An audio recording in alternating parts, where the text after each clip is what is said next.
Sir, I stand here today on the 75th year of our democracy in this parliament, probably the last day in this August House, in the four walls of this August House. I stand here as a woman that represents 50% of your population.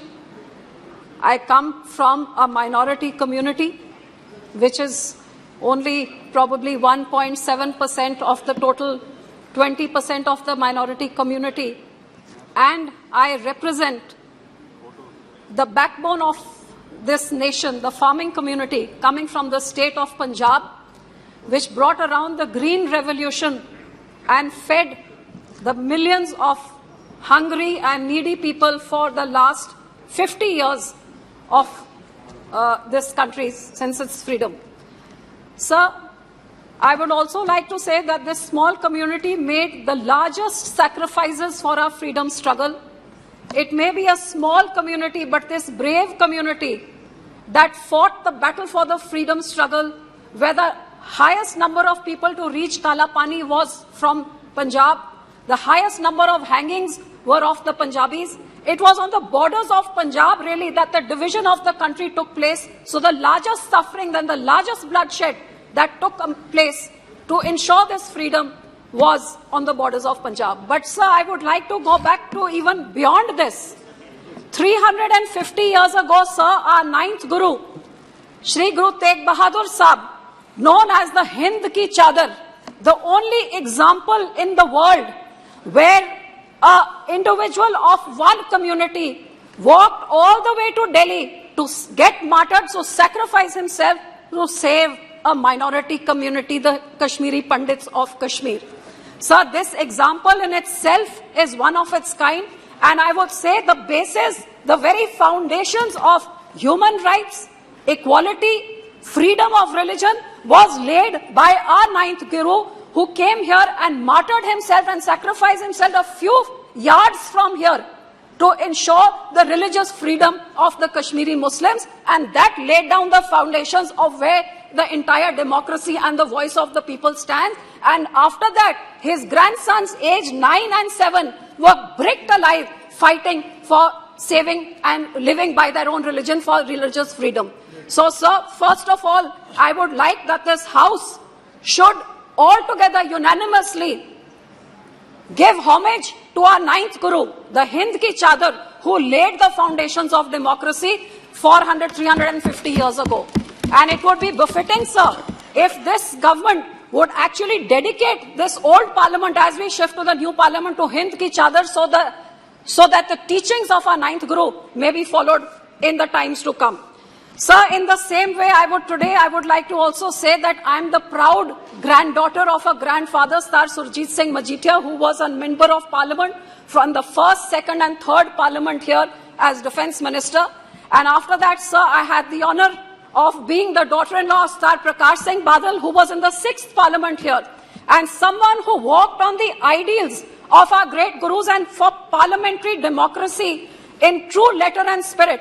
More powers to the state and inclusiveness, sarbat ka bhala, as what our religion preaches, is what Sardar Prakash Singh Badal's life was about, who led the first battle against emergency, which was the biggest dictatorship since Indian freedom. And he led the fight against emergency to lead the first morcha to court arrest. And for 19 months he spent in jail and was the last one to leave the jail during emergency, making this fight for democracy his personal fight, and his entire life was dedicated towards more powers to the state and strengthening the federal structure. Sir, today I also take this opportunity to salute both these men, and I would say that they have been a role model in inspiring what parliamentary democracy stands for. Sir, as a woman, I would definitely like to say that in my time of in the last years of what I have understood of Parliament, if there was one thing which I saw in my lifetime, which I never thought that I would even get a chance to voice in this House, was as a young 18-year-old who saw the murder of democracy, the murder of minorities, and the murder of religious freedom in 1984 when the genocide of the Sikhs took place. As an 18-year-old, I was a victim of this. My community was a victim. It is shocking that in a free and independent India, the state itself, the Congress government, would stoop down to killing an entire generation of Sikhs because of whatever reasons, what they may have thought. This is the Congress which attacked our holy shrines, which put in tanks and bullets into our Akal Takht Sahib, killed innocent people over there, and then murdered thousands of Sikhs. Sir, this state-sponsored genocide is unheard of in the history of our country. And if this government had ensured justice, which after 40 years we have still not got, if they had ensured justice, maybe bigger tragedies would not have happened. Sir, I also ask this government that before we finish and shut the doors of this parliament, this house needs to unanimously condemn the Sikh genocide. No, sir, very important, 2, 3 words. Unanimously condemn the 1984 Sikh genocide, which has not been done till date, and nor have they received justice till date. Sir, secondly, I would like to point out that women reservation bill must come in. Sir, in our first parliament, in the first Lok Sabha, sir, there were 46%. There were 24 women, sir, and today in the 17th Parliament there are only 78%. Yes, madam, now please. Sir, just 2 minutes, very important, 2, 3 points, sir. Sir, in the first election of our country, 46% women turnout, and now 67, even more than the men. How can women issues be addressed if there is not proper representation? I demand women reservation, sir.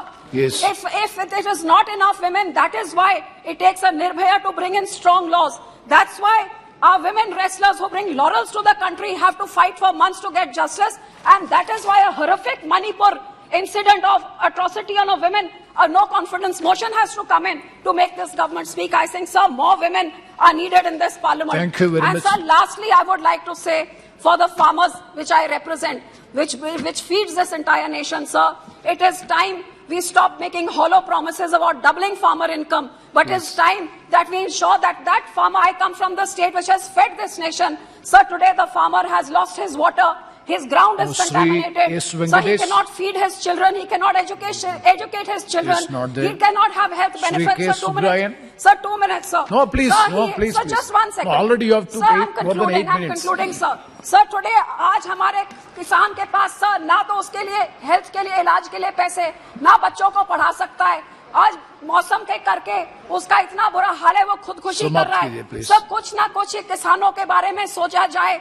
उनको इस भद्दर हालत में 75 साल के बाद double farmer income का slogan नहीं, लेकिन उनके जेब में कुछ पैसे पहुंचे ताकि वो भी आत्मसम्मान से ये नए भारत में आत्मनिर्भर होके अपने खानदान का ख्याल रख सकें.